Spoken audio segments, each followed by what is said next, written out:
Ele falou como se estivesse comentando a previsão do tempo. Vou passar um tempo com a Clara. Ela tá precisando de ajuda depois do procedimento. Você vai entender um dia. O vapor do meu chá de capim-santo subia entre nós, leve, quase delicado. Minhas mãos estavam firmes quando coloquei a xícara sobre a mesa. O chá esfriava. Eu, não. Olhei para ele, o homem com quem dividi casa, contas e domingos preguiçosos, parado ali na cozinha da nossa casa em Tiradentes, como se tivesse confessando uma bobagem qualquer. Seus óculos escorregavam no nariz. As mãos inquietas entregavam o que a boca tentava disfarçar. Quando você vai? Perguntei, sem alterar o tom. Ele piscou. Acho que esperava choro, gritos, um escândalo. Mas não isso. Amanhã. A cirurgia dela é na quinta. É, nervo, por causa daquele acidente de carro no ano passado. Ele não conseguia me encarar. A voz dele saía ensaiada, calculada. 2 meses, repeti, baixinho. Vocês planejaram isso há 2 meses? Ele assentiu, aliviado por eu estar colaborando. Por não dificultar. Enquanto eu organizava nosso fim de semana de aniversário, ele organizava a própria fuga. Ela não tem mais ninguém, acrescentou, rápido demais, ensaiado demais. Quase ri. Eu via as postagens da Clara, almoços com amigas, fim de semana na Serra da Canastra, a irmã sempre ao lado. Mas só respondi, que bom que ela tem você. Ele confundiu o meu sarcasmo com apoio. Sempre fez isso. Lavei minha xícara na pia. Do lado de fora, Dona Zuleide passeava com o cachorrinho dela, no mesmo horário de sempre. A vida da rua seguia seu compasso, mesmo quando meu coração descompassava. Ele continuava falando, sobre empatia, sobre fazer o certo. Cada palavra, uma pedra no muro que tentava erguer entre nós. Eu não posso abandonar ela, Elisa. Foram 8 anos casados. E nós temos 5, lembrei, secando as mãos. Pelo menos você é coerente. Ele abaixou os olhos. Eu entendo, falei, por fim, com um sorriso que não tocou meus olhos. Você tá fazendo o que acha certo. Ele suspirou aliviado. Aquele sorriso juvenil apareceu, o mesmo que um dia me encantou. Agora me dava enjoo. Você é incrível, ele disse. Eu sei. Subi e comecei a arrumar a mala dele, a do nosso primeiro Réveillon juntos. A etiqueta ainda dizia nosso pra sempre começa agora. A ironia me fez rir sozinha. Enquanto ele cantava no chuveiro, do jeito que só fazia quando estava culpado, abri o notebook dele. Sem senha, como sempre. A caixa de entrada iluminou o quarto com uma verdade incômoda.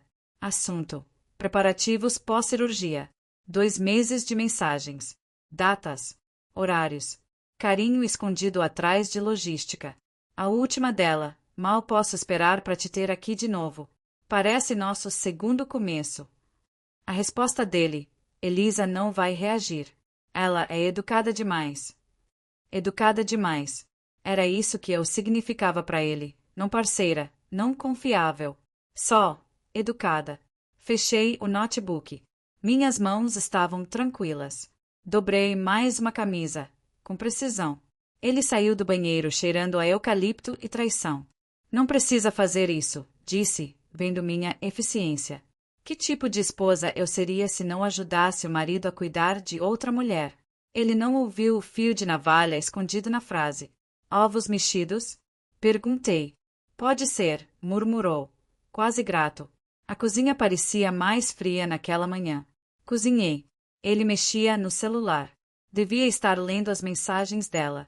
Talvez ela estivesse contando as horas para vestir meu marido como se fosse um moletom velho. A campainha tocou. Era a Nina, minha amiga de infância. Sem aviso. Intuição.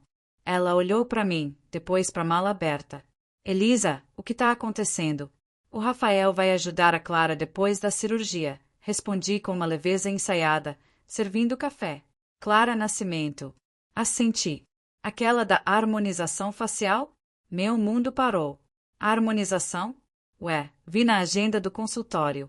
Não é nada de nervo, não. É estética. Segurei firme na colher. Não deixei cair nada. Que conveniente, murmurei. Bem na hora do milagre. Nina me olhou fundo. Ela me conhece demais. Quer que eu fique? Não. Ele precisa comer. Vai ser um dia importante. Depois que ela saiu, a casa ficou com outro cheiro. A madeira pareceu mais dura. Cada ruído tinha ponta. Rafael se sentou, fingindo apetite. Vou verificar nossa conta conjunta, disse. Ver se tá tudo certo para você enquanto eu estiver fora. Ele não mencionou os saques, as transferências, os honorários. Eu também não. Ainda. Reabasteci a xícara dele. Você é demais, repetiu. Dessa vez, as palavras não pesaram. Quando ele subiu para fazer ligações, fiquei ali, sentada, com meu chá gelado, pensando em quantas mulheres sorriram enquanto eram enganadas, quantas confundiram controle com carinho. E foi ali que a ideia nasceu, silenciosa, gelada como sereno em janela. Quando ele desceu, eu já tinha decidido. Eu mesma ia levá-lo até lá. No dia seguinte, o céu amanheceu pálido, como se fingisse que nada tinha acontecido. A chaleira apitou. O vento batia leve nas janelas. A cidade insistia na rotina. E eu deixei. Rafael andava pela casa como quem veste uma pele emprestada. Mexia no celular, evitava meu olhar. Ele não percebia. Eu estava observando tudo. O jeito que respirava antes de mentir, o leve tremor quando dizia o nome dela. Posso ir dirigindo, sugeriu. Eu faço questão, respondi, já com as chaves na mão. Ele pensou que minha gentileza era rendição, mas era coreografia. Enquanto ele guardava a mala, fui até o escritório dele. A chave da gaveta ainda estava debaixo daquele dicionário empoeirado que ele nunca abriu. Sempre previsível. O móvel cedeu com facilidade. Papel tem cheiro, de tinta, de poeira, de verdade escondida. Lá estavam eles, os documentos novos, ainda com cheiro de impressora. Uma apólice, um nome, um valor. 720 mil reais, em nome de Clara Nascimento. Beneficiário, Rafael Teixeira. As peças se encaixaram com uma clareza cruel. Olhei o histórico de pagamentos. Débitos mensais da nossa conta conjunta. 2 anos de furtos silenciosos. E logo atrás, outro papel, uma escritura de imóvel. Clara havia passado parte da casa dela em Capitólio pro nome dele. 3 semanas atrás. Fotografei tudo. 23 imagens. Cada assinatura, cada valor, cada prova de que ele se achava um gênio discreto. Lá embaixo, ouvi o som das gavetas fechando. Ele já estava pronto. Guardei tudo com calma, devolvi a chave, fechei a gaveta com cuidado de quem sabe o que está por vir. Pronto? Perguntei ao descer. Sempre, respondi com serenidade. Tomamos café em silêncio.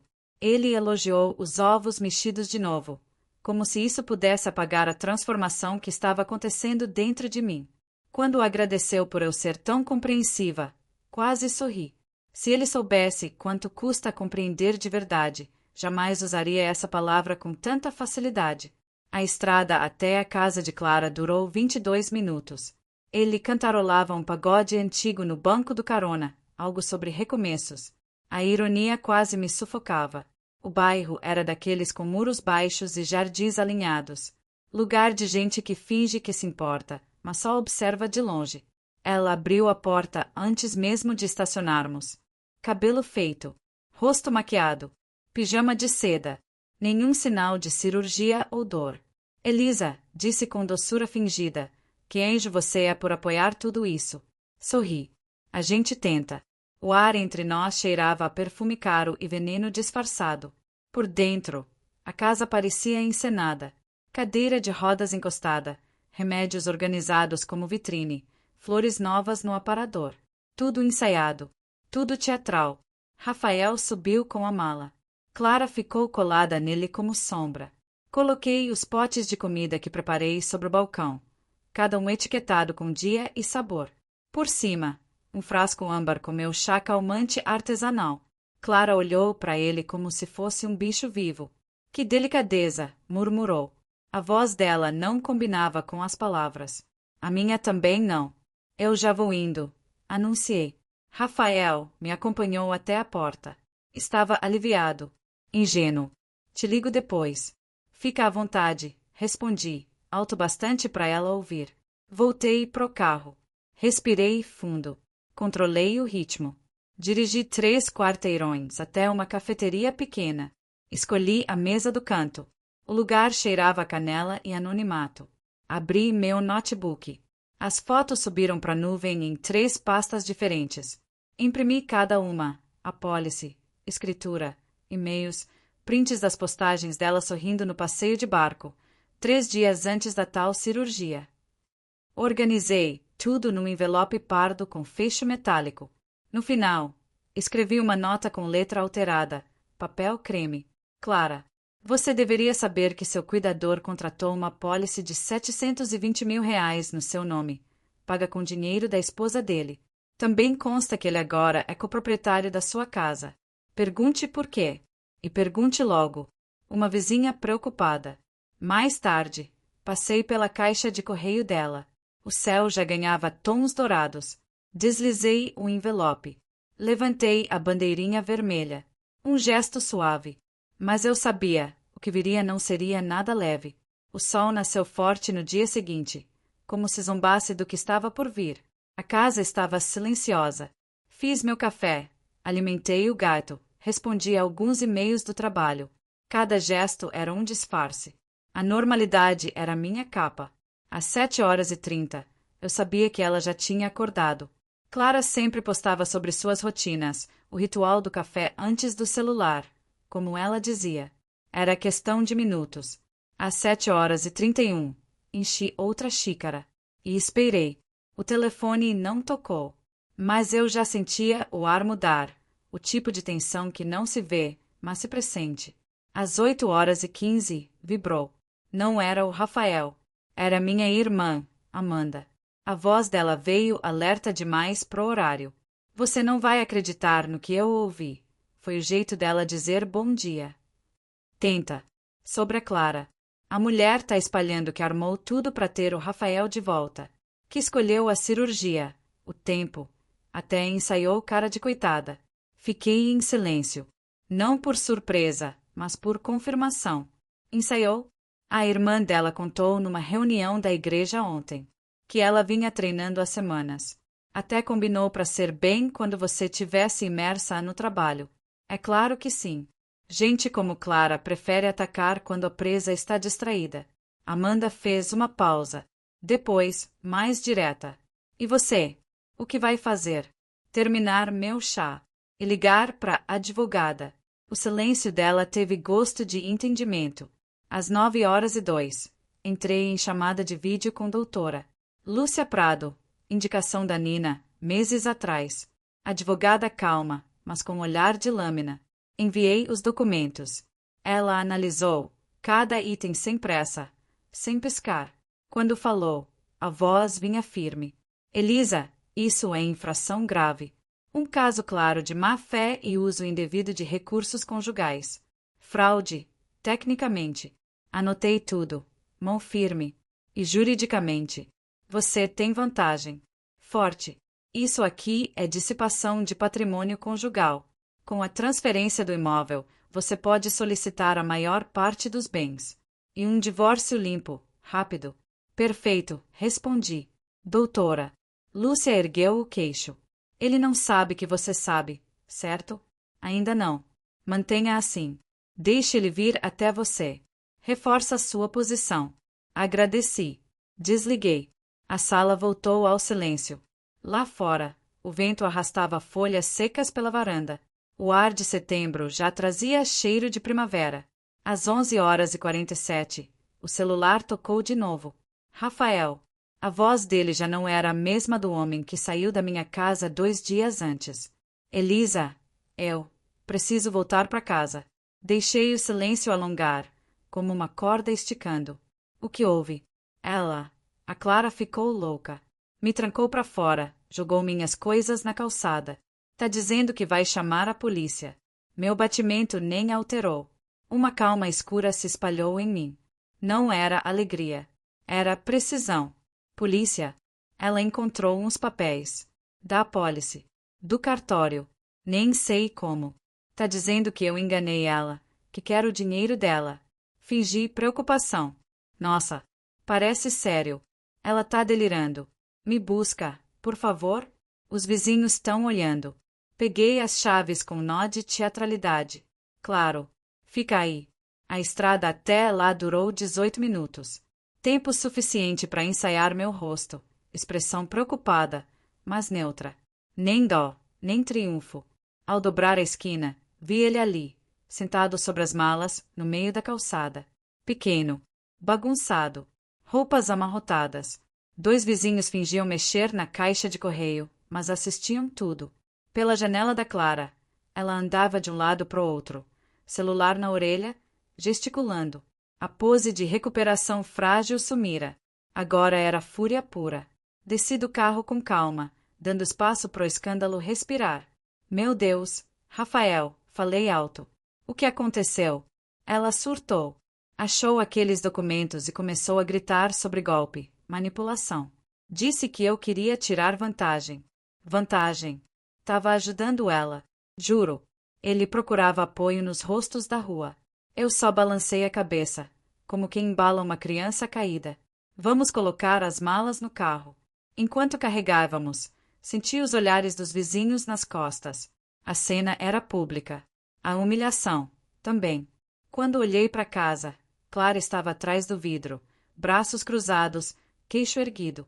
Pela primeira vez, sem personagem. Agora era real. Rafael entrou no carro como se fosse um náufrago. Ela tá louca. Disse que consultou uma advogada. Que posso ser acusado. Falei suave. Talvez seja o remédio. Confunde a cabeça. Ele agarrou essa desculpa como um salva-vidas. Isso. Deve ser. O caminho de volta foi silencioso. O carro parecia deslizar sobre tensão contida. Ao chegar na garagem, ele suspirou aliviado, como se estar aqui limpasse tudo. A gente vai resolver. Eu não respondi. Ele subiu com as malas. Minutos depois, voltou. Elisa, minhas roupas não estão no armário. Estão no quarto de hóspedes, respondi, colocando uma pasta sobre a mesa. A gente precisa conversar. Ele parou na porta como quem percebe que o chão sumiu. O que é isso? Senta. Ele se sentou, devagar, como quem atravessa a neblina densa. Abri a pasta. Os papéis escorregaram sobre a mesa como lâminas. A pólice de seguro, o registro da escritura, extratos bancários, impressões dos e-mails. Um por um, arrumados com cuidado. Cada folha tinha peso de sentença. O rosto dele foi se transformando. Confusão, depois negação, em seguida medo. Onde você conseguiu isso? Murmurou. Naquela gaveta que você achou que eu nunca abriria. Ele abriu a boca, mas nenhuma palavra saiu. Mantive o tom calmo, quase íntimo. 2 anos pagando o seguro de vida no nome da Clara, né? 720 mil reais, beneficiário, você. Pagamento mensal, da nossa conta conjunta, com meu salário. Elisa, não é o que parece. Ah, mas eu sei exatamente o que parece. E o que é? Deslizei um extrato em direção a ele, com as movimentações marcadas em marca-texto amarelo. A luz da cozinha fazia tudo brilhar com uma ironia clara. 27.900 reais, Rafael. Em 2 anos. Em honorários, consultas, parcelas de seguro. Você é tão criativo quanto covarde. Ele esfregou o rosto, perdido. Eu não ia te deixar. Só queria ajudar ela. E construir uma nova vida com ela. Com o dinheiro que eu ganhei, assinando escritura de casa como se fosse presente, ele bateu com a palma na mesa, num rompante patético. Você armou isso. Planejou tudo para me derrubar. Não. Eu descobri. Você fez tudo sozinho. Eu só mostrei a verdade. Ele me encarou, com os olhos vermelhos. Foi você que mandou os papéis para ela, né? Inclinei a cabeça, como quem observa uma peça cair no lugar. Ela tinha o direito de saber que o homem que ia morar na casa dela também lucraria com a morte dela. Ou você acha que amor é isso? Você arruinou minha vida. Não, Rafael. Você arruinou sozinho. Eu só deixei a luz acesa. O celular dele vibrou. Ele olhou a tela e empalideceu. Virou o visor para mim. Era uma publicação da Clara, viral. Alerta a todas as mulheres. Rafael Teixeira tentou me enganar. Fez seguro no meu nome, usou o dinheiro da esposa. Aqui estão as provas. As imagens eram as minhas, o contrato, os extratos, os e-mails. O mundo via agora o que eu já sabia. Ele largou o celular na mesa. As mãos tremiam. Meu emprego. Minha imagem. Sim, respondi. Parece que estão com dias contados. Mais uma notificação. Depois outra. O irmão. O chefe. O amigo de infância. Ele me olhou, voz rachada. Você destruiu tudo. Recolhi os papéis. Alinhei as bordas. Falei com suavidade. Não, Rafael. Eu apenas permiti que os outros vissem quem você realmente é. Fiquei de pé, deixando a pasta fechada diante dele.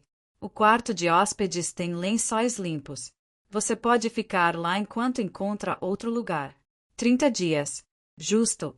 Ele levantou, agitado. Você não pode simplesmente me expulsar. Não estou expulsando. Estou te dando aviso. A voz dele tremeu. Eu não queria que fosse assim. Parei no pé da escada. O olhar dele suplicante atrás de mim. Você queria que fosse silencioso. Que eu não percebesse. Que você construísse uma nova vida com meu dinheiro, chamando isso de generosidade. Ele engoliu seco. Eu ainda te amo. Meus dedos apertaram o corrimão. Então você deveria ter agido como quem ama. Subi. Porta fechada. Silêncio atrás de mim. A cozinha ficou como o eco da queda dele. Lá fora, o vento voltou. Folhas secas dançavam pela calçada. O mundo seguia. E eu com ele. 2 semanas passaram como se o tempo estivesse em luto. Rafael vagava pela casa como um fantasma sem coragem de assombrar. Quase não saía do quarto de hóspedes. A porta, sempre fechada. Às vezes eu ouvia os passos, curtos, nervosos. Outras vezes, as ligações abafadas, sempre no mesmo tom, justificativas. O mundo já tinha visto ele. Agora, ele tinha que se ver. A publicação da Clara não saiu das redes. Era comentada em cafés, na fila da padaria, em mensagens trocadas entre vizinhas. A empresa dele soltou um comunicado discreto, reestruturação de equipe. Um eufemismo elegante para demissão. Não precisei comemorar.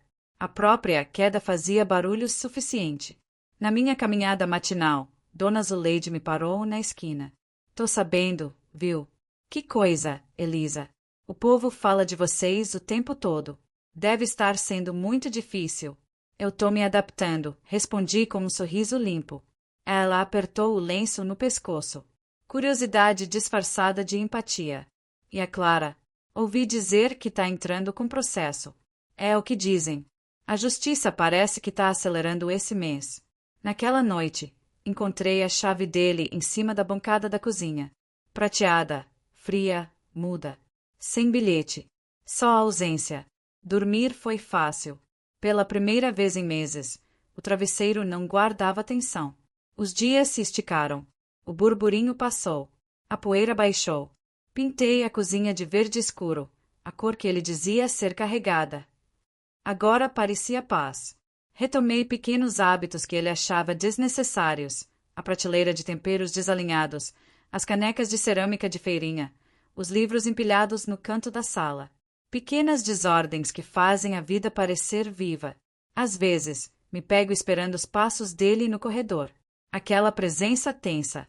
Mas tudo que ouço agora é silêncio. 3 semanas depois, minha mãe apareceu sem avisar, como sempre faz quando intui que algo importante aconteceu. Trouxe sopa, porque é assim que ela demonstra amor. Colocou o pote sobre a pia e me olhou. Você tá mais magra. Foi a primeira coisa que disse. Sorri. Tô comendo direitinho, mãe. Sentamos à mesa, a mesma onde o mundo do Rafael desmoronou. O silêncio entre nós era novo, não era pesado, era verdadeiro. Depois de algumas colheradas, ela largou a concha. Seu pai não foi meu primeiro marido. A frase me travou o ar. Eu tinha 25. Me casei com um homem encantador, ambicioso e egoísta de um jeito que eu só percebi tarde demais. Usou minha herança para abrir a loja da amante dele. Por que você nunca contou? Por que você nunca precisou saber? Até agora. E o que você fez? Ela sorriu. Mas não era um sorriso doce. Era um sorriso de quem sobreviveu.